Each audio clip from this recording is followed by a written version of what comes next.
GIF. It's Friday. Good to have you here. I'm going to get going on this week's webinar. Different day, different time. Hopefully that'll bring out some new faces and some regulars as well.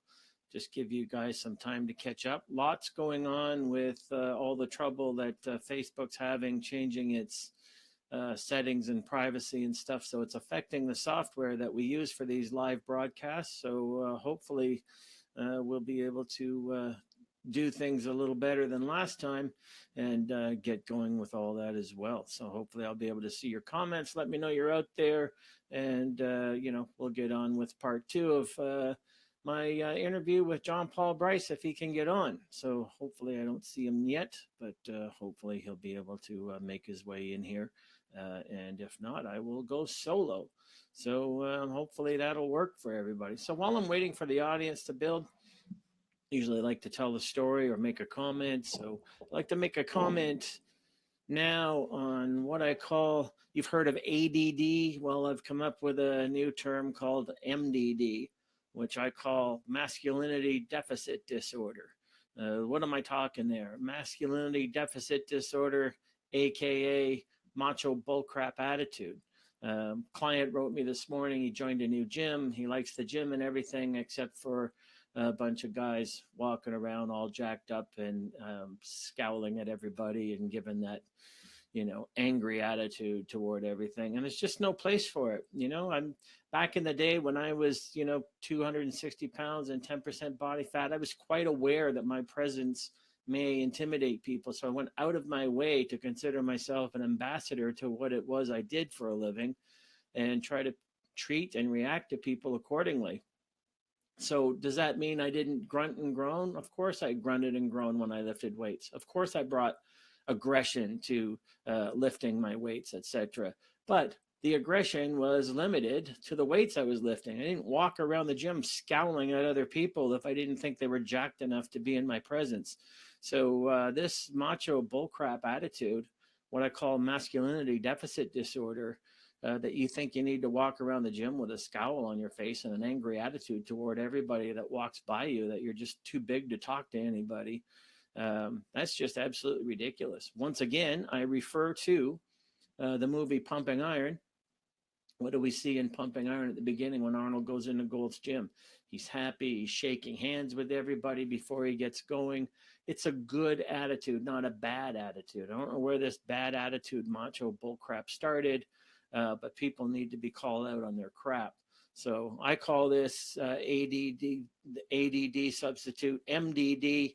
So I call it masculinity deficit disorder. Boom.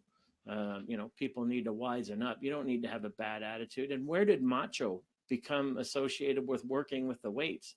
What does that have to do with being manly and being a man? The weights are inanimate objects. I don't walk around my house scowling at my furniture because I'm way more macho than my Chesterfield is.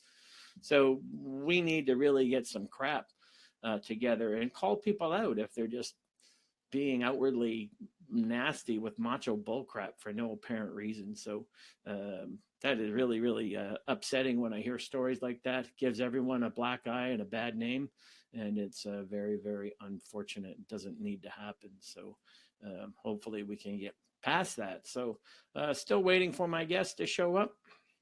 There might be some issues with the software. I'm not sure. So we will see. So Josephine, nice to see you, Josephine. Welcome aboard. Hopefully we can we can get the other Bryce on here soon. So I don't know if he's having trouble logging in or what, but there's a lot going on with Facebook. It's affecting a lot of Instagram accounts, Facebook accounts, and this software that I'm using here. So glad to see so many people on here. It looks like the comment section is working. So I definitely want to get people going, bring people into the conversation. So last time we talked to John Paul Bryce about cycle diet and the lifestyle of the cycle diet, and it was all good.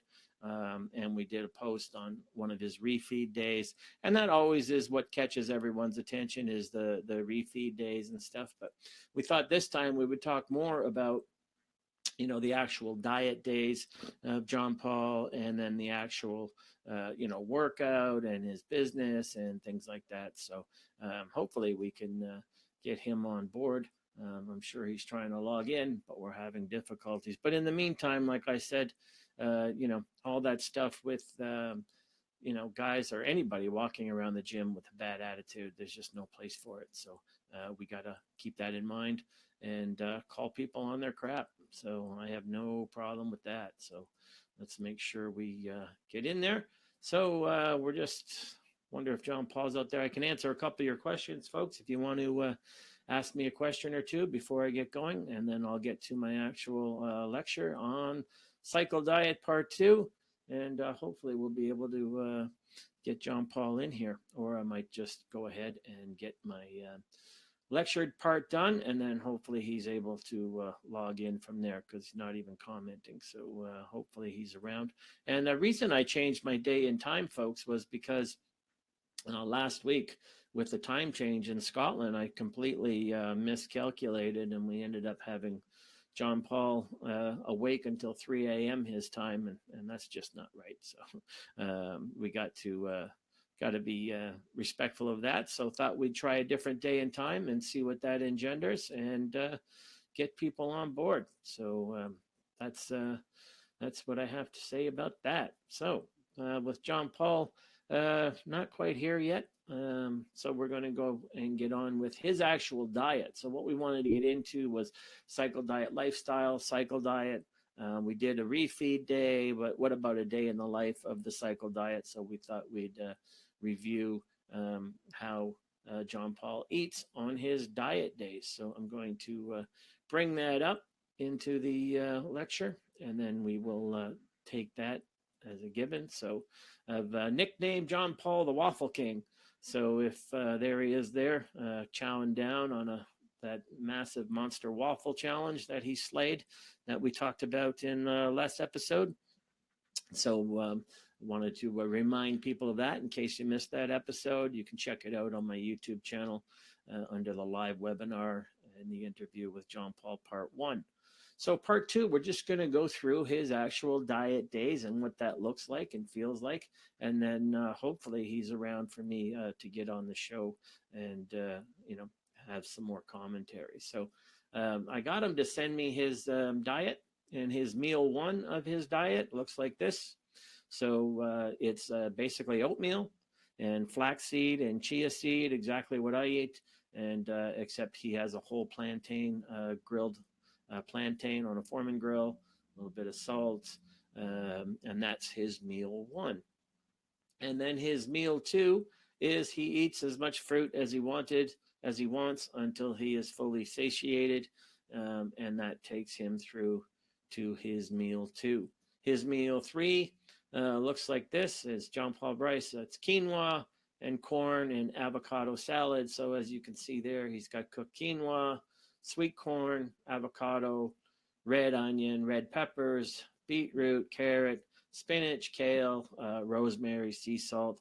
So looks yummy, has a lot of ingredients. And again, eating in this way, you can see that, you can take the kitchen sink approach when you're eating healthy whole foods. So his meal 4 looks like this. It's a chickpea or bean chili.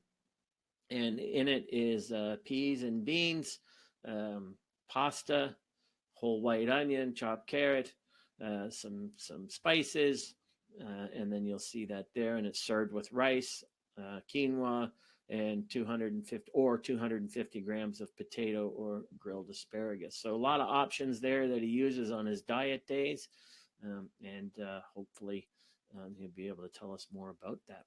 Or his other meal 4 option is this meal here, just a brown rice, mushrooms, spinach, brown lentils, black beans, added spices. As you can see, a lot simpler than some previous ones, and that's one of the options he also uses. So you can see that. And then meal 5, white potatoes, Brussels sprouts, peas and corn, mushrooms, asparagus, kale, pumpkin seeds and add in spices. And I would hazard to bet on this particular meal, you're going to get a higher quality protein than any kind of animal source protein meal you're going to have, or at least on par with. If you read my book, Understanding Metabolism, then you know the amino acid content and quality of potatoes when it comes to things like that. So really, really important stuff to get at. And he has a meal 6 where he just repeats his meal 1, and that's oatmeal with flaxseed, chia seed, plantain, and then you can see all that as well. So what did I just unveil to you? Well, let's look at some observations and some Abel principles with this. So as you can see, it's a whole food, plant-based, vegan diet. And I was going to let John Paul discuss that himself. As you can see, no internet gimmicky nonsense, no if it fits your macros, no intermittent fasting, none of the catchy stuff out there that's sexified nonsense. Basically a high carb, low fat fare, very high in carbs actually if you look at those 6 meals. Small frequent meals throughout the day still rocks, still the way to go in terms of optimizing metabolism, all in the cycle diet course, as you can see. So simple, not complicated stuff. Starchivore approach, we eat carbs, cycle diet approach, how to optimize metabolism and how to make it work so you can have the awesome refeed days. Don't forget that means enjoying things like that. So really, really important that you understand the Abel principles involved. Small frequent meals throughout the day, carb-based diet, happens to be a vegan approach as well, except for the refeed day. And what does it lead to? Well, it leads to looking like this. So here he's just commenting there that this particular picture was taken after like 15,000 calories on a refeed day. And he's just listing his weight here. Over there, they do it with stones, which is completely Chinese to me. So we work in pounds and kilograms over here. But as you can see, looking good. And it takes, and here he is again, this maintenance physique using the cycle diet. And I posted these last week as well when we were doing his mammoth refeed days. So remember, metabolism must be fed, not starved. So what do we do during the week on the diet days? We feed metabolism so we can optimize it so it's never sluggish, because any weight that's lost in sluggish or compromised metabolism is weight that's going to come back on. So we need to keep that in mind and recognize that fact as well. So that's what John Paul's diet looks like. And then, of course, you can see that it's vegan during the week, and then anything goes on the weekends. So that's what it looks like. He's supposed to be on the show, but obviously having trouble getting on here. Lots of stuff going on with Facebook that might be preventing that. So any comments or questions, I'd be happy to take them for you.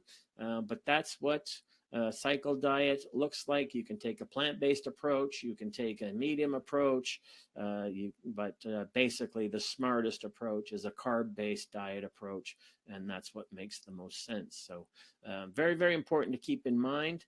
And you want to adopt something like a cycle diet where you can have your cake and eat it too, then it does require staying true to the rules, and the rules are you have to be disciplined on the diet days. So that's the kind of important stuff that you want to have. So really, really important. And that's what I have to say about John Paul's diet on the diet days. Lots of good info there, lots of perspective there, and looks like I finally got the man himself. Yay, boo, yay. So I was I don't know what's going on with the Facebook algorithms and stuff, but he's here. So let's bring John Paul up, and he can talk about a lot of this stuff himself. So John Paul is in the house. Turn off your speakers and let's turn up your volume. Let's talk. No, I can't hear you. So turn up your speakers and turn off your. There we go. Yeah. Is that us now?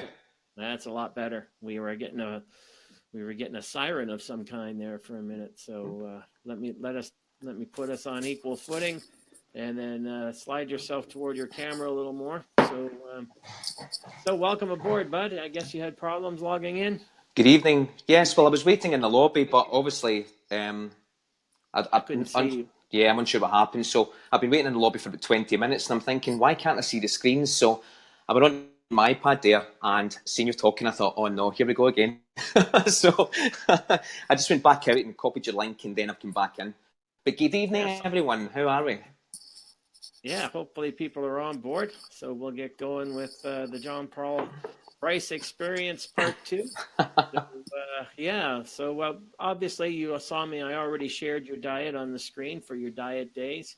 Maybe go through that a little bit, how you discovered it, what you got through, why vegan, how you ended up with the Abel principles, wherever you want to start, just whatever pops into your noggin. I'm sure to interrupt you as you go anyway. So.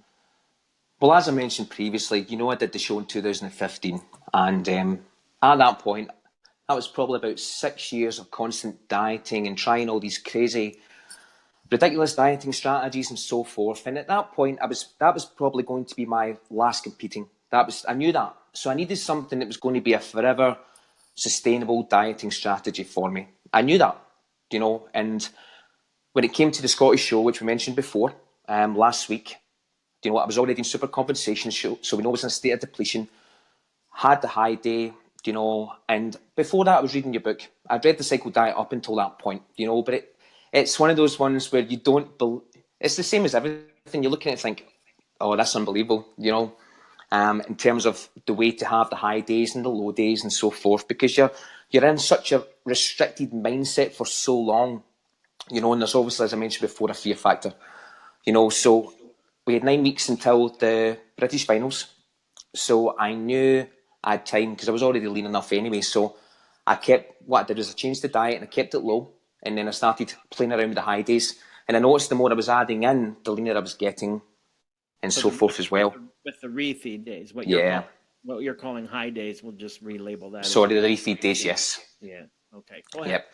So obviously I was doing the British finals in October, so I came back out of doing the ultra high days because at that point I was thinking, right, this is a maintenance diet for me. Once we did the show in October, that's when I started the cycle diet from then. And that's been me ever since, basically. So on and off slightly since about 2016, 2015, 2016. And when and how and why did you go to the completely plant-based, vegan-based, carb-based, how did that sort of unfold? Well, I've always been high carb. I have always been high carb. I have tried high fat diets and ketogenic diets and so forth, and I can get in more detail to that. But I have always responded very, very well to high carbohydrate, low fat. Always. Every time I change my diet to low fat, my body just responds to it perfectly. I just run great. Everybody's will if they have an open mind about it. They've been so poisoned and brainwashed that, some people are carb resistant. No, you're not. Yeah. It's just a bunch of nonsense that's fed to people. But all right, so you've been coasting along the cycle diet way for a while now. So long time. What about your clients? Do you engage them with this kind of stuff, or do they kind of do their own thing, or? Yes and no. Yes and no. To be perfectly honest, I would say 19. In fact, all of my clients are high carb. Even my clients at 20 stone, 25 stone, 11 stone, they're all high carb. And that's one major thing I learned from you, and I got that from understanding metabolism in terms of how we should be eating and how we primitively should be eating for a very, very, since back hundreds of years ago plus, respectfully. But obviously things have started to change over the last 100 years, and you know that anyway with Atkins and keto and all these diets that keep just regurgitating all the time. It's the same thing. So I've always had my clients, well, respectfully, I'd say since I've been doing the cycle diet myself, it's opened my mindset up a little bit. And I'm not just getting people straight onto diets, because that's not what I would normally do. Definitely not. No. But it's just, no. I mean, at the end of the day, you don't just start your own diet and think, right, okay, I'm going to try it on everyone. Because respectfully, no one's the same initially, because they have probably been doing things prior to this, maybe led them to a point where they're not utilising their carbohydrates effectively enough. We know this, they're under eating excessively, and not optimising the metabolism enough. That's what's important, So we have to find out where they are, basically, and then take it from there. That's really it. And have to teach them how to engage biofeedback. And Yeah, most people 100%. are absolute strangers to their own bodies, which just continues to boggle my mind. Because one of the things we work on in the Abel camp from the get-go is teaching people what biofeedback even is and how to not just embrace it, but respect it as the wisdom of the body. Whereas all these other outside in approaches like keto, etc., what's their first message? Just ignore your biofeedback. Yeah. Make your body do something, and if your body's reacting, just ignore it. Which makes absolutely like no sense to me at all. But so I mean, it's amazing that after 4 decades, I'm still teaching people to unlearn what they think they know. So which is Yeah, but it's a again, fear factor as well, though. It is a fear factor. I mean, when you try to get people onto a high carbohydrate based diet, and what I mean by that is predominantly most of the diet comes from carbohydrate and starch and whole food plant based. yeah. There is a massive fear factor there, but they're missing the bigger picture. They're just looking black and white. Oh, I can't eat carbs. Well, carbs make me fat. I can't eat carbs after 6 o'clock. Can I eat them before bed? And there's all these black and white thinking, and nobody's just looking at the base diet first. Yeah, and it's unfortunate that so much of the black and white thinking comes from what I call marketing, which is like dark Living in marketing. fear. Yeah, market to people what to be afraid of. Good food, bad food. Not accepting we live in the world of food abundance and how to make that work for us, rather Yeah. than getting rid of being diet martyrs. And the whole thing I posted the other day, like we have more and more people now lying about diet knowledge. And I'm not saying misinformed. I'm saying flat out lying. Like I did a post the other day where, I stacked up T. Colin Campbell to Dr. Atkins. T. Colin Campbell, who's published more than 300 peer-reviewed studies, and his whole education from biochemistry onward in the field of nutrition, all at PhD, MD levels, and 300 peer-reviewed publications. And Dr. Atkins, before he died, published absolutely zero Yeah. academic papers. Now, what that does, not only does it show where expertise is and where it isn't, but it also, when you're not held accountable to peer review and academic research, then you can say anything. And that's what happened with the Atkins diet is he said anything. And he said a lot of really stupid things like pork rinds are better than fruit and fruit is toxic, but fried pork rinds is somehow like good for your body. And then he said ketogenesis is as good as a bright sunny day and better than sex. I mean, just like all kinds of just wackadoodle nonsense, right? And then this stuff gets more sophisticated in its marketing over the years, and people forget that it's still basically Atkins nonsense. The ketogenic diet is just like what I always say is a keto diet is just Atkins diet in a prom dress. It's just like new wave nonsense. Um, right away when you type in ketogenic diet side effects, you'll get a litany of them, and you'll get a litany of studies. Type in whole food plant based side effects and see what you come up with. You come up with nothing but positive health parameters and things like that. So anyway, that's a bit of a rant on my side, but you can feel Well, I free was to all, comment on this. yeah, well, I was always whole food plant based anyway. All I had in my diet was probably about 3 to 4 small portions of meat, basically. But I've always had a very, very nutrient rich diet, and that's one thing I do promote to clients. And I think most people, again, too black and white. They're always looking at the pizza and donuts, and nobody's thinking about, right, okay, what do I need to add to my diet every day to optimize my health, optimize my bodily functions, to make me feel my best, to make me perform my best, to get a good sleep. No one's thinking about that. All people want to do is just get in shape. Yeah, and it's funny because if people take care of their body will take care of them. So I mean, Exactly. you're proof of that. I mean, look after your body from the inside out, and guess what happens? Yeah. It looks after you from the outside in. So you start getting the cosmetic advantages you've always looked for, without the suffering attached to it. Like it's just so the North American diet mentality madness and the connection to, um, this notion of being a diet martyr and suffering through. How sustainable is that in a world of food abundance? Well, guess what? It's not. So let's talk a little bit about switching to the vegan approach and anything you've noticed. Speaking of biochemistry, physiology, energy, metabolism, where you pretty much stayed the same? Did you notice a difference? Did you because that's my topic next week with Andy. We're going to get into that. But, did you notice any differences? And if so, what, where, why, and how? Yeah, well, before I want to kick into that, I think that when we make a change to a whole food plant-based diet with most people, I think you become more self-aware about what you're consuming, because since you've taken out a food group, you've taken out meat, you've taken out dairy, then we have to obviously look at where we're going to get specific nutrients.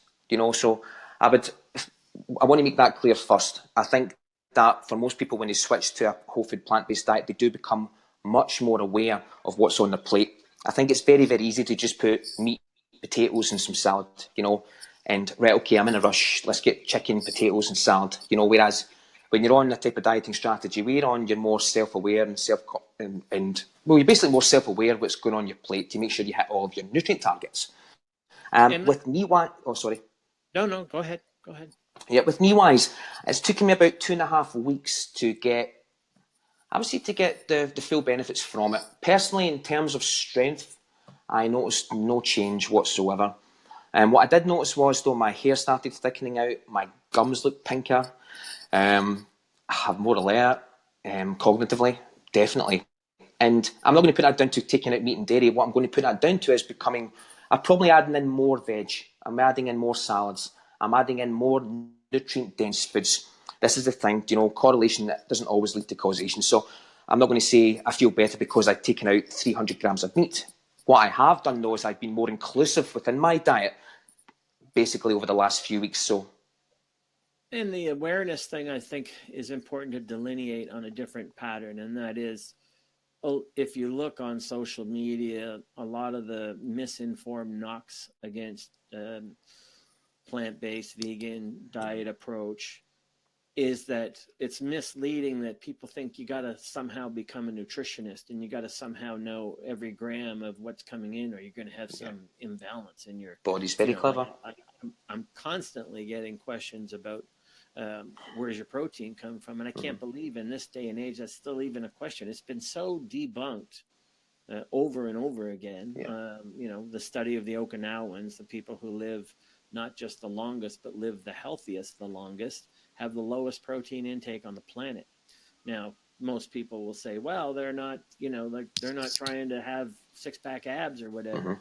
But that doesn't negate the other. So it's really, I think it's misleading, the implications out there that somehow if you go vegan, you need to become a PhD in biochemistry. If anything, it's even easier to get and meet the needs of your body, and you start reading the biofeedback a lot better. Yeah. Just my opinion. Remember, though, as well, if we really think about how trainers come into the industry, we mostly learn things through fear. Respectfully, it's like, right, okay, when I first remember starting, you're trying to learn so much because you're coming in off the bat, which we know, and then you're catching up with knowledge. Respectfully. So most things you're learning is through fear. Okay, I really shouldn't eat that. I need to eat this much protein, or this will happen.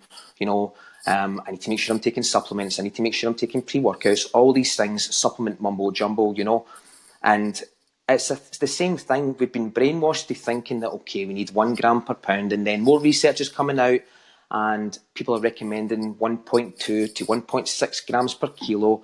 But then we need to really respectfully look at how clever the human body is, and on you go.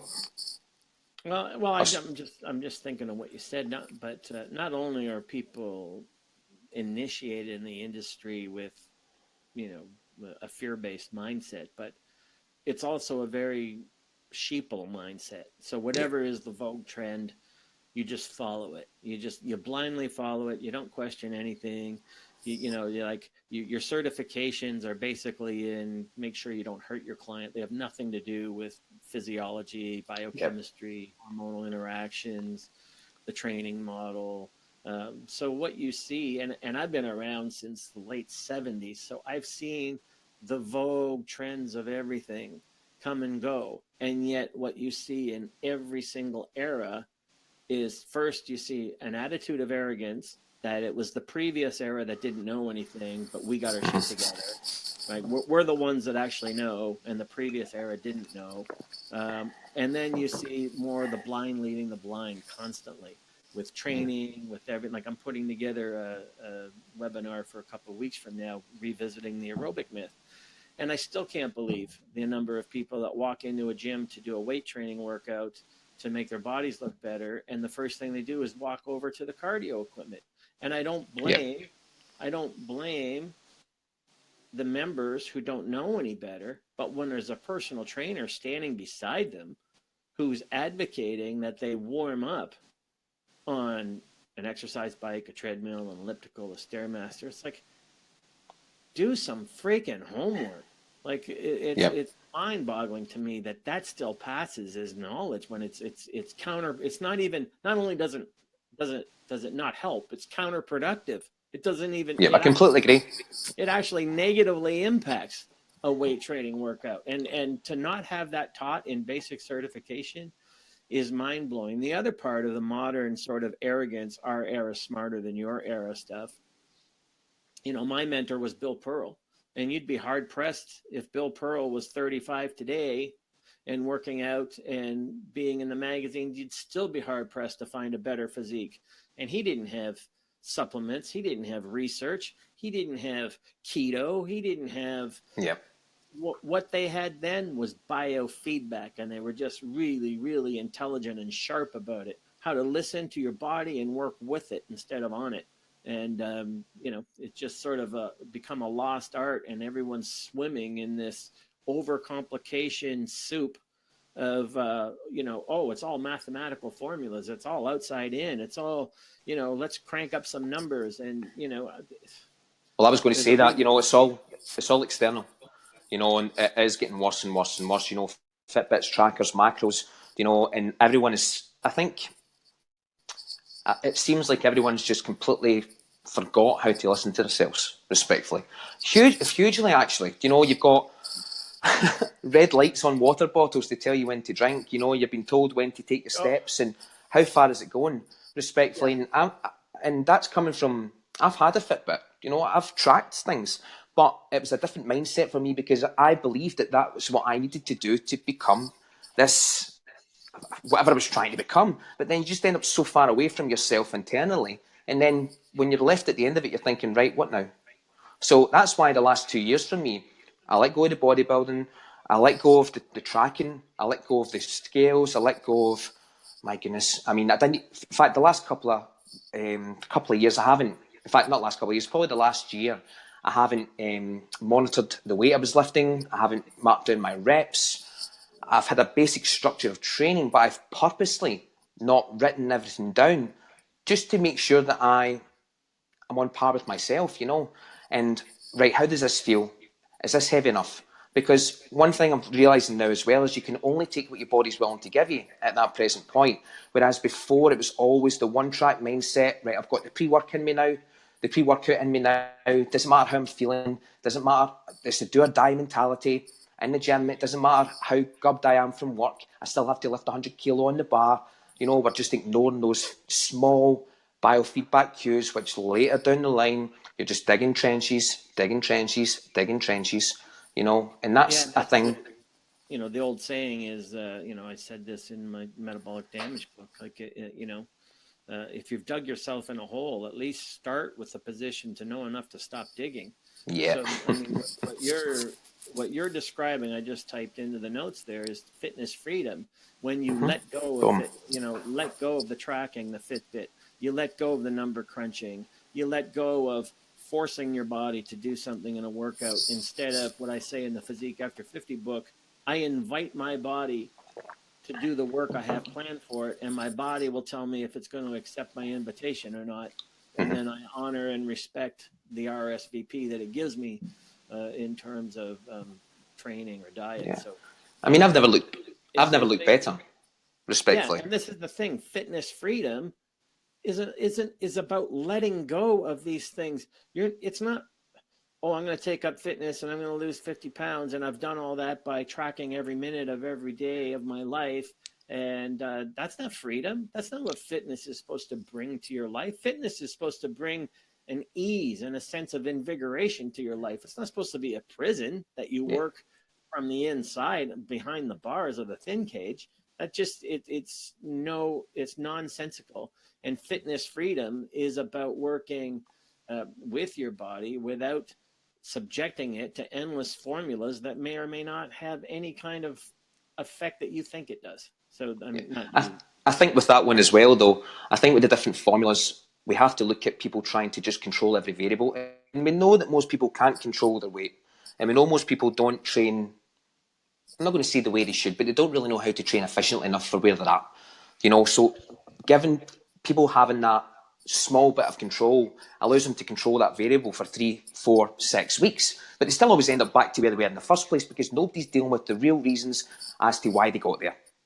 They're just looking at all these external sources to help keep them plodding along and just to glorify the reasons why they're where they are.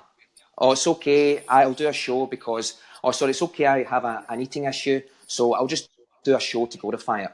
Because that makes sense. I can track. That makes sense. Me tracking my macros now because I'm competing, because I'm hiding Yeah. the fact that, and again, it's the fear thing because most people try to control every variable because they have a fear of letting go. They've got a fear of Yeah. letting go, and that's really it. And it's just letting And go in then could, case the weight goes on, or and it's just everything like that. And that's what I've realised massively as well now. And that's one thing I've tried to do over the last year. I just think, right, okay, what's going on just now?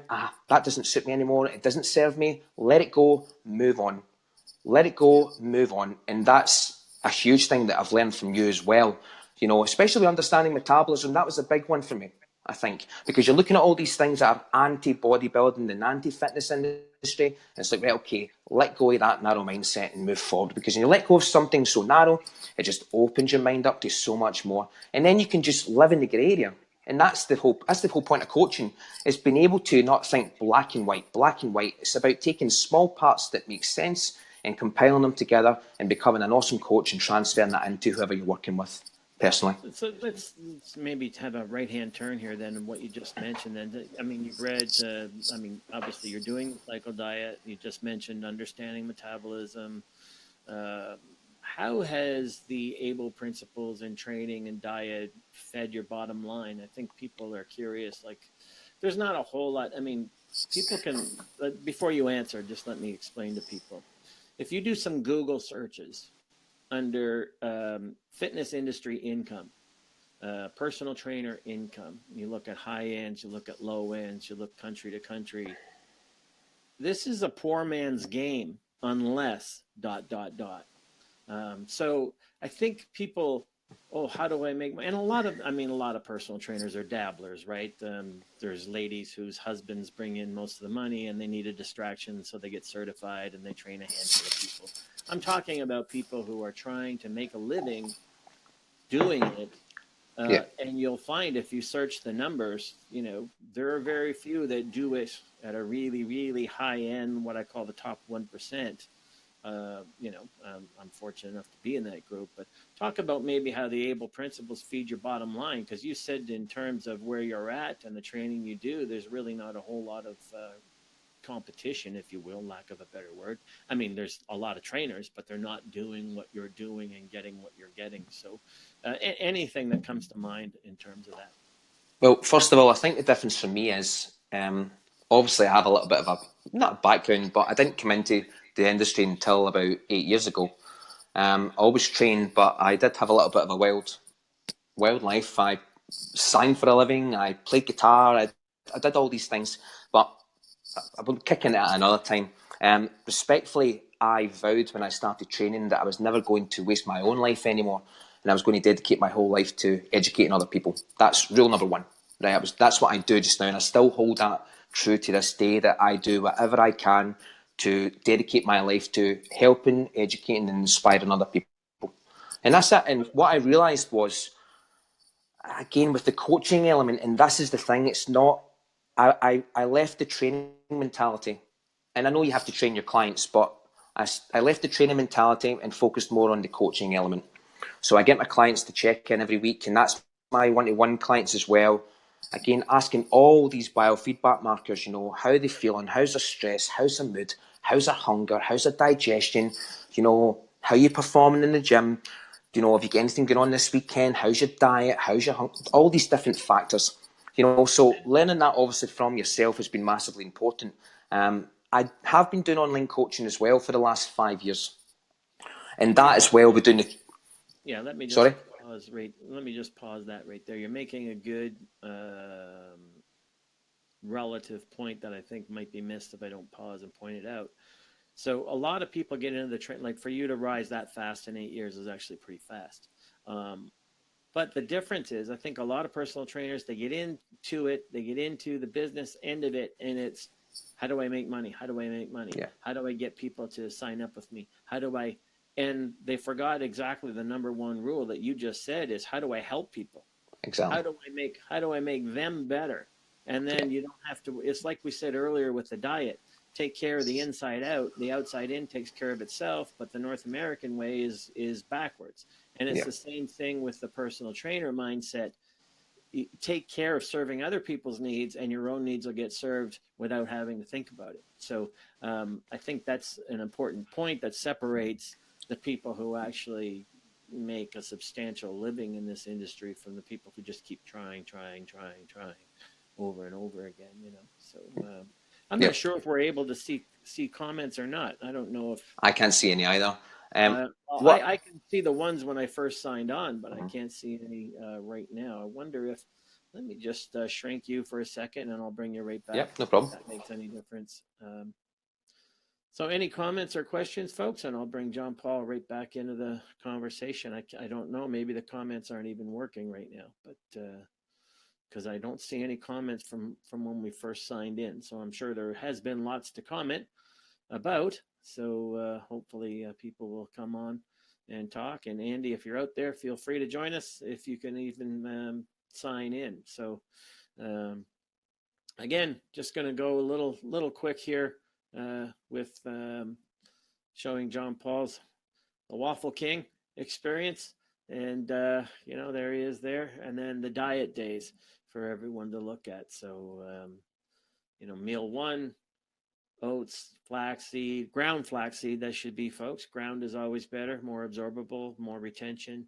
With chia seeds, I think that should say chia, not chai. Very important there. And then as much fruit as he wants. And then his quinoa corn avocado salad. He's a way better, deeper cook than I am because I keep mine even more basic than this. Chickpeas and beans we went through. And then another option for meal 4, the brown rice with the mushrooms and the spinach and the lentils and the black beans. And then meal 5, which will be really, really high in protein, is the corn, peas, potatoes, some veggies, and kale, pumpkin seeds. And then he repeats meal 1 for his pre-bedtime meal. And he looks like this year round.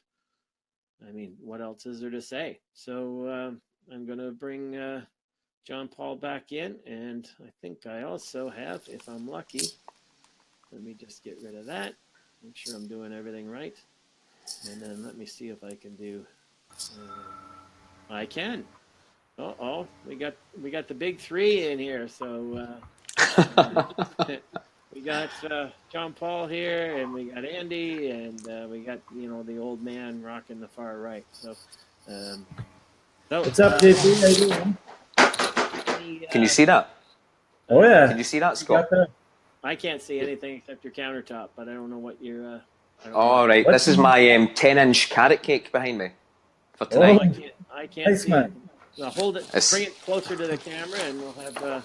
You're gonna make Andy want to go to Scotland every time you show us. Can you see this? Okay. All we can see is the cardboard right there. We go. Right. Hold on. This is for tonight. And Andy, I got the vegan Ben & Jerry's ice creams with it as well. Two portions actually. Yeah, it's not bad. It's not bad at all. There you go. Oh. Okay, well, nice man. You know what you should do? Awesome. Delicious. for our viewers and everything, you should set up a video camera and I'm going to record videotape it tonight. yourself. I am Oh, good. recording Okay. it tonight. So, Andy, you've been listening all along. Any feedback, comments, positions? What can you add to the conversation about either? I think getting back to what you guys were just talking about, I think a big turning point for me, just coming up and being a fitness model. There's loads of comments. Okay. Well, I can't see them, so I don't know. But I go know. ahead. Go I'm ahead. on the iPad and I'm looking at the iPad and there's loads of comments coming up. All right. Well, I'll get to them in a sec. Let Andy finish his thought. I knew there Uh, was something wrong. Oh, just sorry, I coming can't up. hear Andy, by the way, as well. Oh, okay. uh, just coming up and being a fitness model, just seeing how I'm on the iPad and I'm looking phony, at I the guess, iPad. the There's loads of industry is, comments coming up. and wanting to put a different spin on that myself and actually help people instead of, pointing them in the wrong direction, which is exactly what the industry does as a whole, right? I mean, most of the information on websites and magazines is just bogus, and I mean, the people on the covers of magazines, it's generally, a drug enhanced physique. They don't look like that all the time, and they're selling that as, you know, basically the ideal when the actual model isn't even a model of health and fitness. So And you I think that was a big problem for me. yeah, I was going to say you both kind of followed a similar trajectory. Not, I mean, we've had fun with the trajectory you're both on now with, the lookalike dogs and the lookalike physiques and all that stuff. But you He's getting followed nicer hair, though. you followed a similar trajectory of being exposed to the hardcore side of it and saying, no thanks. Like, Yeah, this doesn't represent me, and this isn't something I want to represent. So I think there's a commonality in that. I mean, yeah. I think I was just pretty naive when I was younger, just thinking that, oh, the health and fitness industry is so healthy and fit, but after being exposed to it, you're just like, oh my god, it's out of control.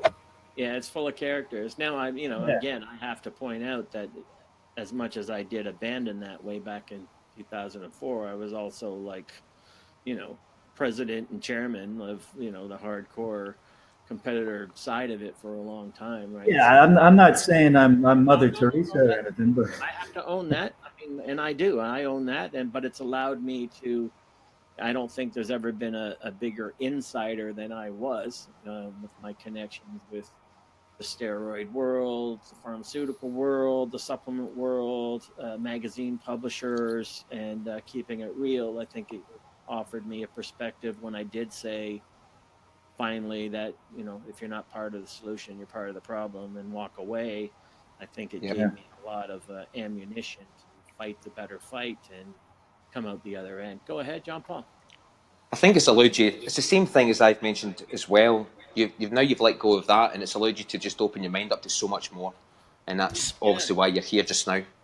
Interesting story. I remember telling, I've told Andy this, I've told other people this. I remember um, it allowed me to come up with the expression straddling doorways that I use a lot with my clients now. That, I tell clients, you can't straddle doorways. In other words, you can't be in two places at once.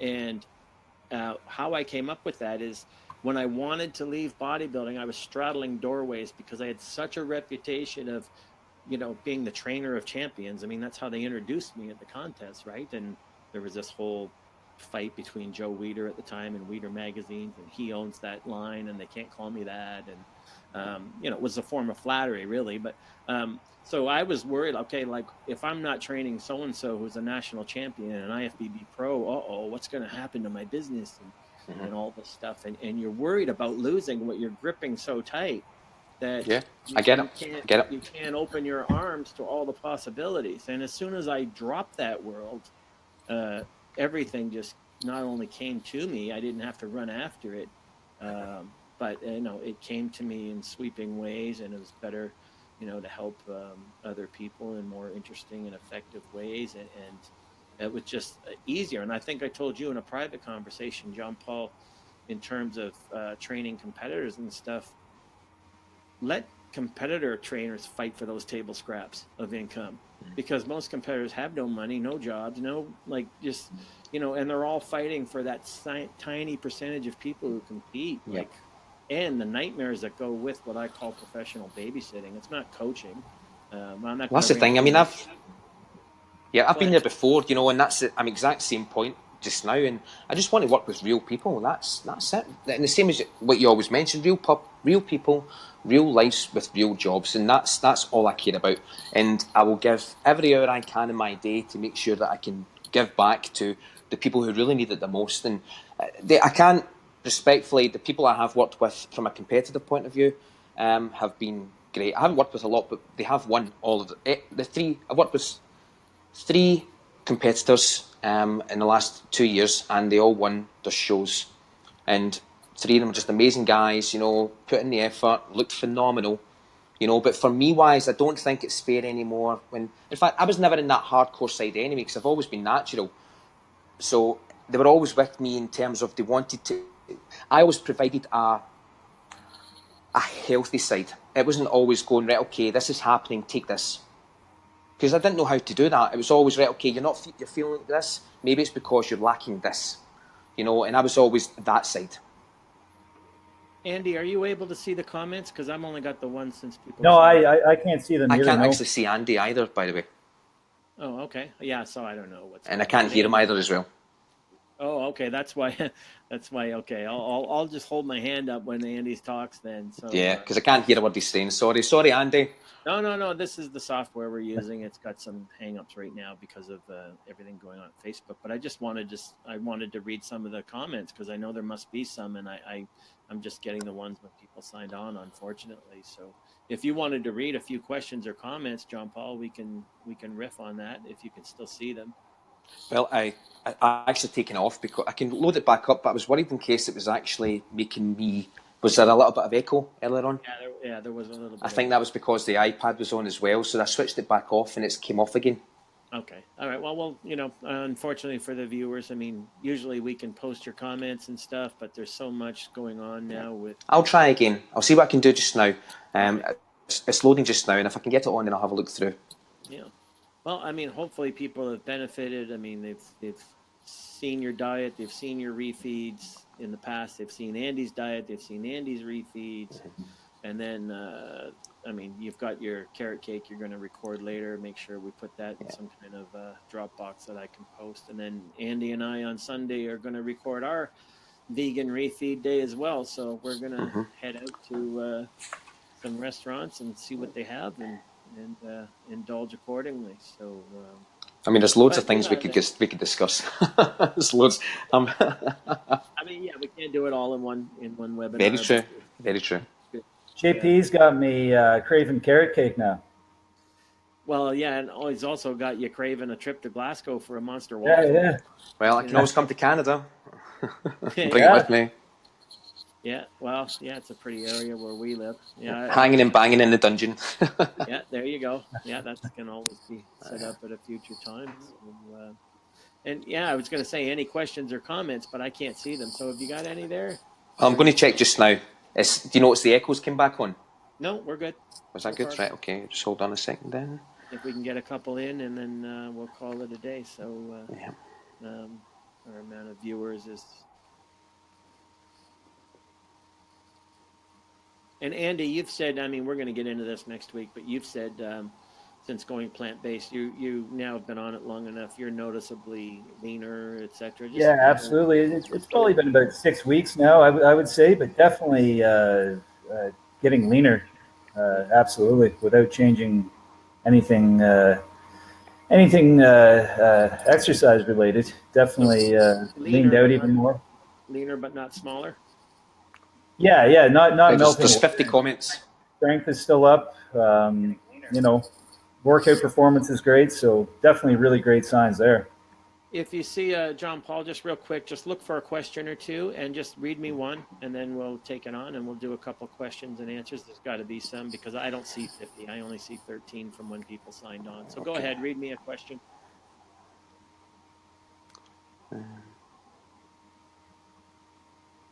Everyone's just asking about the dogs. Where are they? Bob, come Right. here. So, Monica Kovacs is asking Andy, how do you get leaner on a plant-based diet?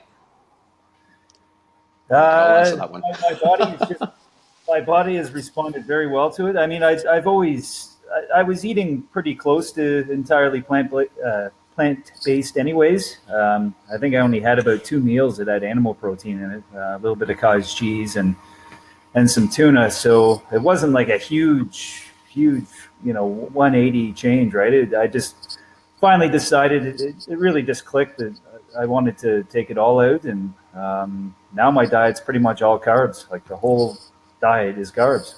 Yeah, a couple things there. Let me reiterate what you just said. You're up to like 80, 90% carbs now. And oh my God, like, Yeah. how do you not have diabetes and a big fat gut? Like, and you're even leaner. But the other thing is the question itself, how do you get lean on a plant-based diet? You just follow it. I mean, it's Yeah. not one of these things that needs, I mean, look at John Paul at 170 pounds with 6 meals a day. And look at Andy saying, noticeably leaner. He already had 6-pack, 8-pack abs. But the other thing is also for Andy and I, the transition wasn't an overhaul; it was a tweak. So as Andy was saying there already wasn't a whole lot of saturated fat animal protein.